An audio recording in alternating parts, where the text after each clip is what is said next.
Eh, Buen día, compañeros y docente. Pues en cuanto a la actividad y en cuanto a la lectura, pude identificar, digamos que los ejes históricos que más relevancia pues pude descubrir fue como la división del mundo entre metrópolis y Colombia y colonias. Entonces, es como siempre también se habla del concepto de subdesarrollo y de desarrollo de países del primer mundo y de tercermundistas. Entonces, digamos que el empezar a hablar de metrópolis y de colonias es decir que el significado de que siempre hay un país más avanzado que el otro, que hay unas potencias y unos que están detrás, siempre se ha mantenido desde la historia. Se habla mucho de los pueblos imperialistas y de civilización.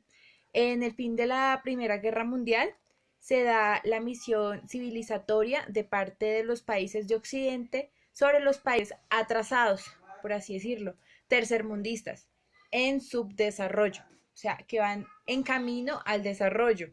Nunca se refirieron a estos países como en vía de desarrollo, subdesarrollados, atrasados, tercermundistas, sino que siempre dijeron que era el camino para llegar al desarrollo, tanto social, económico y político. Encontré algo que describe el desarrollo como un proceso natural. Dicen que los países, igual que los seres humanos, tienden a crecer. No se pueden estancar, sino que siempre tienen que superarse, crecer y avanzar. O sea, algo transitorio y llegar al desarrollo.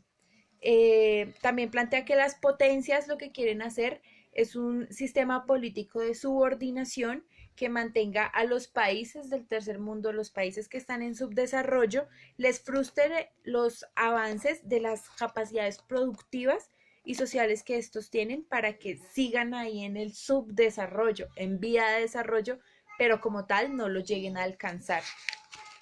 También habla el discurso de Truman, 1949, quien planteó la era del desarrollo. Menciona que primero es el desarrollo y el subdesarrollo, o sea, se nombró por primera vez estos dos términos o se dio como acotación a los dos términos al mundo real, por así decirlo. Dice que el subdesarrollo es una fase, el camino para llegar al desarrollo, que nunca algo se va a quedar ahí, sino que siempre tiene que crecer. Y dice que para que esto pueda suceder, debe tener el esfuerzo del propio país y de los demás países del mundo que lo ayuden a avanzar y a crecer. También habla en la lectura del Plan Marshall, que esto es como un préstamo económico que hace Estados Unidos para que Europa pueda reconstruir sus países afectados tras la Segunda Guerra Mundial, y se habla también de la Alianza para el Progreso, que se da entre 1961 y 1970.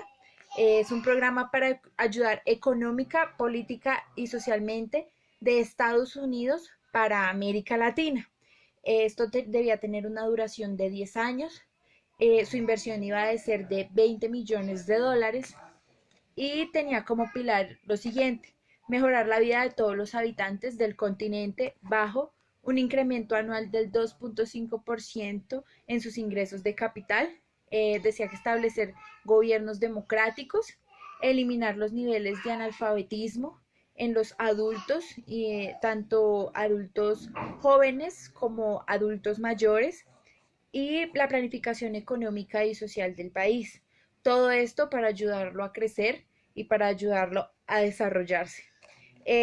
Planteaba una estabilidad de educación, de sanidad y de vivienda. Digamos que este plan, esta alianza para el progreso fue muy bien recibida por parte de América Latina, y Estados Unidos, en palabras burdas, quedó como el héroe, ¿no? Porque lo que quería era ayudar, ¿no? Justo en el mismo tiempo en el que se estaba presentando la revolución cubana, pues llegó Estados Unidos como el Salvador para América Latina, ofreciendo el futuro, ofreciendo todos estos planes para poder que los países crecieran, ¿no? Que no se quedaran como estancados, por así decirlo.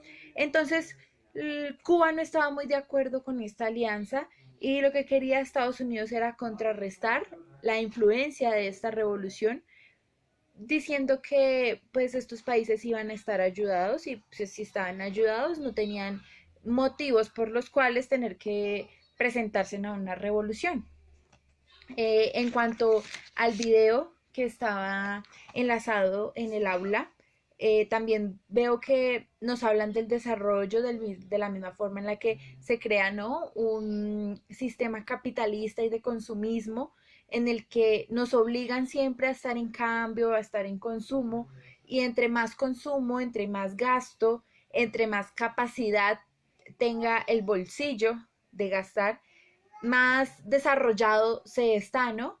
Entonces se pueden mejorar los niveles de educación, se pueden mejorar los niveles de salud, de vivienda, pero todo teniendo en cuenta el nivel de gasto que tengan la sociedad y las personas de este país.